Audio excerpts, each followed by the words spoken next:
দোয়া কবুলের সবচেয়ে আদর্শ সময়, যে সময়ের দোয়া কবুলের সম্ভাবনা সবচেয়ে বেশি, সেটা হলো ভোর রাতের সময়টা। আল্লাহ সুবহানাহু ওয়া তাআলা ডেকে ডেকে বান্দার ক্ষমা ঘোষণা করেন, বিপদ আপদ দূর করেন, অসুখ বিসুখ দূর করেন। এই সময়টা হলো রাতের শেষ প্রহর, ফজরের আগের সময়টা, তাহাজ্জুদের সময়টা। 11 মাস ধরে আমরা নানা ব্যস্ততার অজুহাতে আমাদের তাহাজ্জুদ পড়ার সুযোগ হয় না, ভোর রাতে ওঠার সুযোগ হয় না। ভাইরা আমার, রমাদানের মাস, আপনি তো সাহরি খাইতে প্রায় প্রতিদিনই উঠছেন। আপনার যেহেতু সাহরি খাওয়ার উদ্দেশ্যে উঠাই লাগে, তো আপনি কেন এই মাসে সাহরির সময় ভোর রাতের এই সময়টাতে, যখন আল্লাহর সাধারণ ক্ষমা ঘোষণা করেন, ওই সময়টাতে আপনি কেন শুধুমাত্র খেয়ে পড়ে আপনি মসজিদে চলে যাবেন ফজরের জন্য? অবশ্যই আপনি সাহরি খেতে উঠলে 2-5 মিনিট সময় বের করে বিশেষভাবে আল্লাহর কাছে দোয়ায় মনোনিবেশ করবেন। আমাদের একটা বড় ভুল হলো, সাহরির এই সময়টাকে দোয়ায় আমরা মনোনিবেশ করি না। সম্ভব হলে 2 রাকাত নামাজ পড়েন, 4 রাকাত নামাজ পড়েন। সেটা যদি না পারেন, তো সাহরির খানার শেষে অথবা আগে আপনি আপনার রুমে গিয়ে লাইট বন্ধ করে নিরিবিলি জায়গায় একটু আল্লাহর কাছে হাত তুলে একটু চোখের পানি ফেলে চান, দোয়া করেন। দোয়ার এই সুযোগটা 11 মাস আপনি পান না, রমজান মাসে সাহরির উসিলায় পেয়েছেন, তো আপনি সেই সুযোগটা কেন হাতছাড়া করবেন? আমি বিনয়ের সাথে বলতে চাই, একজন মানুষের জন্য আমরা এই সুযোগটা হাতছাড়া না করি। আমি পারতপক্ষে কোনোদিন এই সুযোগটা হাতছাড়া করি না ভাইরা। যেদিন কিছুই করতে পারি না, ওইরকম দোয়া করার সময় হয়তো নাই, কোনো কারণে দেরি হয়ে গেছে উঠতে উঠতে, ওই দিন খাইতে খাইতে মনে মনে দোয়া করার চেষ্টা করি, প্লেটটা ধুইতে ধুইতে দোয়া করার চেষ্টা করি।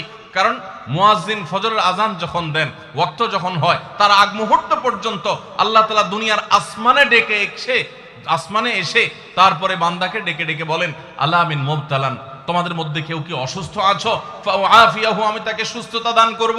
আলা মিন মুস্তাগফিরিন ফাগফিরালাহ, তোমাদের মধ্যে কেউ কি আছো ক্ষমা প্রার্থনাকারী, আমি তাকে ক্ষমা করে দিব। এভাবে ডেকে ডেকে আল্লাহ তাআলা দিতে থাকেন।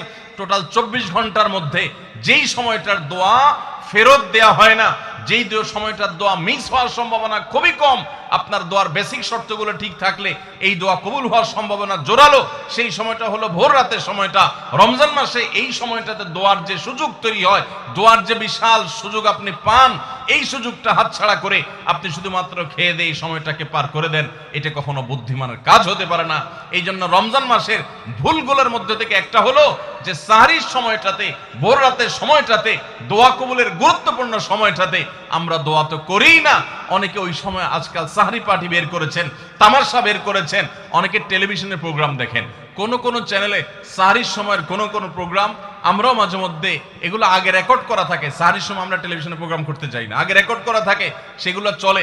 এগুলো হলো তাদের জন্য যারা টেলিভিশনে হারাম জিনিস দেখবে, ওই টাইমটাতে সে যেন হারাম জিনিস না দেখে ভালো কিছু দেখে। আপনাদেরকে আমরা বলবো, কখনো ওই ভোর রাতের ওই সময় ইসলামিক প্রোগ্রামও দেখতে যাবেন না। আপনি ওই সময়টাতে আল্লাহর সাথে কথা বলবেন, ওই টাইমটা ইবাদতের সময়, ওই টাইমটা দোয়া এবং রোনাজারির সময়। আমরা বেশিরভাগ মানুষ এই ভুলটা করি যে রমজানে আল্লাহর কাছে পাওয়ার এই বিশাল সুযোগ আমরা হাতছাড়া করে ফেলি। আমরা এখন থেকে সাহরিতে উঠলে দোয়া করব তো ইনশাআল্লাহ। আল্লাহ আমাদের সবাইকে তৌফিক দান করুন। অনেকে রোজা রেখে থুতু গিলাটাকে দোষণীয় মনে করেন যে রোজা রেখে বোধহয় থুতু গেলা যায় না, এই জন্য ঘন ঘন থুতু ফেলে দেখবেন অনেকে আছেন।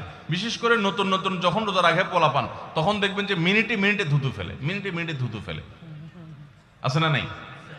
এই ঘন ঘন রোজা রাখে, আপনার থুতু ফেলে কেন? কারণ মনে করতেছে থুতু গিললে তার রোজা ভেঙে যাবে। ভাই, থুতু যদি আপনি না গিলেন, আপনি বাঁচবেন? থুতু না গিললে কেউ বাঁচবে? যতই আপনি থুতু ফেলেন, আপনার থুতু তো কিছু না কিছু ভিতরে যাবেই। যদি না যায়, গলা শুকিয়ে গেলে তো আপনি মরেই যাবেন। তো এই জন্য এটা একটা ভুল যে আমরা মনে করি থুতু ফেলা লাগে।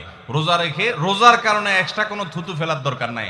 আপনার মুখে বালু চলে আসছে, একটা মশা ঢুকে গেছে, আপনি রোজা আছে, এটা যেন ভিতরে না যায়, সেজন্য থুতুটা ফেলে দিলেন, এটা ভিন্ন কথা। আপনি বেসিনে গিয়ে ফেলে আপনি একটু পানি ঢেলে দিলেন। কিন্তু রোজা রেখে ঘন ঘন থুতু ফেলতে হবে, থুতু গিলা যাবে না, এরকম কোনো কথা নাই। এটা আমাদের একটা ভুল, রমজান কেন্দ্রিক একটা ভুল। আমরা বেশিরভাগ মানুষ রমজান মাসে ফজরের নামাজ পড়ে এসে ঘুম দেই। আপনার যদি রাতে ঘুম না পুরে আবার দিনে ডিউটি থাকে, ঘুম একটু যদি যাওয়াই লাগে, তো ফজরের পর পর ঘুমাবেন না।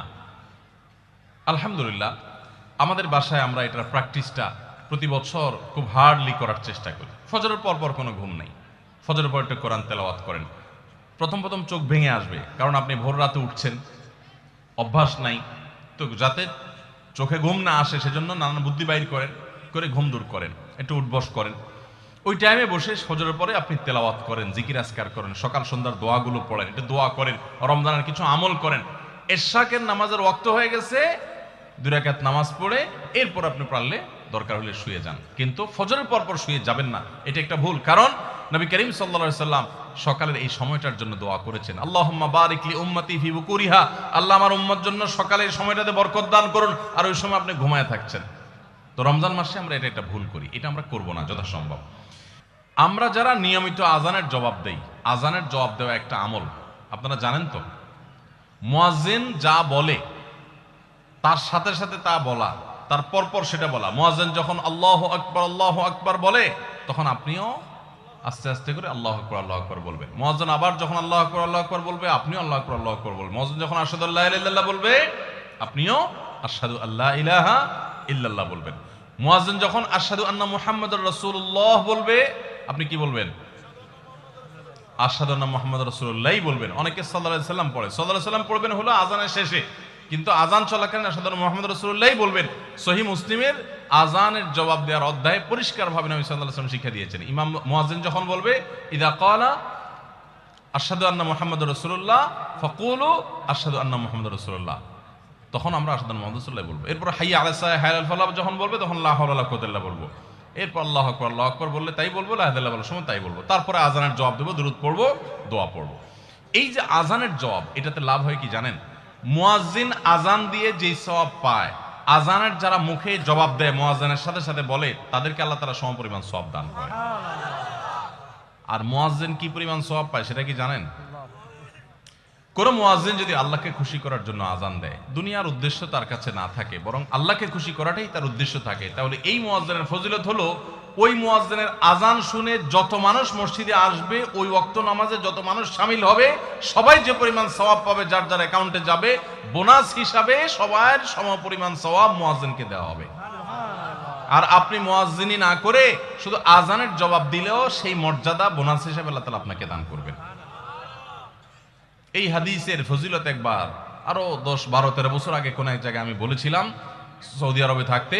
তখন এক ভদ্র মহিলা আমাকে বললেন, হুজুর, এই হাদিসটা আপনার কাছ থেকে শেখার পর, জানার পর থেকে আমি মক্কা শরীফের লাইভ আজান নিয়মিত ওই টাইমে, আমি রেডিও শুনি না, মোবাইলে বিভিন্নভাবে লাইভ আজানটা আমি শোনার চেষ্টা করি এবং ওই মুয়াজ্জিনের সাথে সাথে জবাব দেওয়ার চেষ্টা করি। কারণ আমার যখন এটা জানা হলো যে মুয়াজ্জিন যত পরিমাণ সওয়াব পাবে, তত পরিমাণ সওয়াব পাওয়া যাবে, তো মক্কার মুয়াজ্জিন সাহেবের আজান শুনে যত মানুষ প্রতি ওয়াক্তে নামাজ পড়ে, এত বেশি নামাজ তো দুনিয়ার অন্য কোনো মসজিদে প্রত্যেক ওয়াক্তে পড়ে না।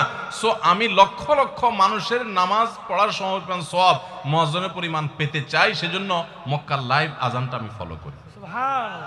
আমি অবাক হয়ে গেলাম, মানুষ আল্লাহর সন্তুষ্টির জন্য কত ভাবে চেষ্টা করে, অথচ আমরা হেলায় হারিয়ে ফেলি। আপনার মহল্লার যে আজানটা সবার আগে আপনার কানে আসে, আপনার মহল্লার আজান, ওটা জবাব আপনি দিবেন, এরপর বাকিগুলো আপনি দিতে পারলে দিবেন, না দিতে পারলে না। এই যে আজানের জবাব, এই আজানের জবাবটা আমরা অনেকে 12 মাসে একটু আধটু দেওয়ার চেষ্টা করলেও, রমজান মাসে মাগরিবের নামাজের আজান, এটার জবাব নিয়মিত আজানের জবাবকারীরাও দেয় খুব কম। এটা রমজানের একটা ভুল। কেন দেয় না? কারণ সেই আসরের পর থেকে নিয়ে 10-12 পদ, 13 পদ, 14 পদ ইফতার সামনে নিয়ে বসে যে দাঁত কচকচ করতেছিল, হাতগুলো শুধুমাত্র আকুপাকু করতেছিল যে কখন আপনার বেগুনি ধরবে, কখন পেঁয়াজু ধরবে, কখন বুটমরিতে হাত দিবে। যখন আকুপাকু করতেছিল, সূর্য ডুবছে, মুয়াজ্জিন সাহেব আল্লাহু আকবার হাঁকা শুরু হয়েছে, আর হুমড়ি খেয়ে অমনে ঝাঁপায়া পড়ছে, খাইতে খাইতে কখন আজান শেষ হয়ে গেছে টেরও পায়নি। ঠিক না ঠিক? আপনি খান, ওয়াক্ত হয়ে গেছে, সাথে সাথে আপনি খেলেন, আজান শুনলেন, সাথে সাথে আপনি খেলেন, ভালো কথা। একটু মুখে দিয়ে খেতে খেতে, খাওয়ার ফাঁকে ফাঁকে মুয়াজ্জিনের আজানের জবাবটা দিয়ে ফেলেন। কিন্তু ম্যাক্সিমাম মানুষ আমরা এই ভুলটা করি। আমি খেয়াল করে দেখেছি, যারা নিয়মিত আজান দেয়, তারাও আজানের জবাব দেয়, তারাও দেখেছি এটা করে না, অর্থাৎ ভুল হয়ে যায়। তাহলে আমরা লক্ষ্য করবো তো ইনশাআল্লাহ।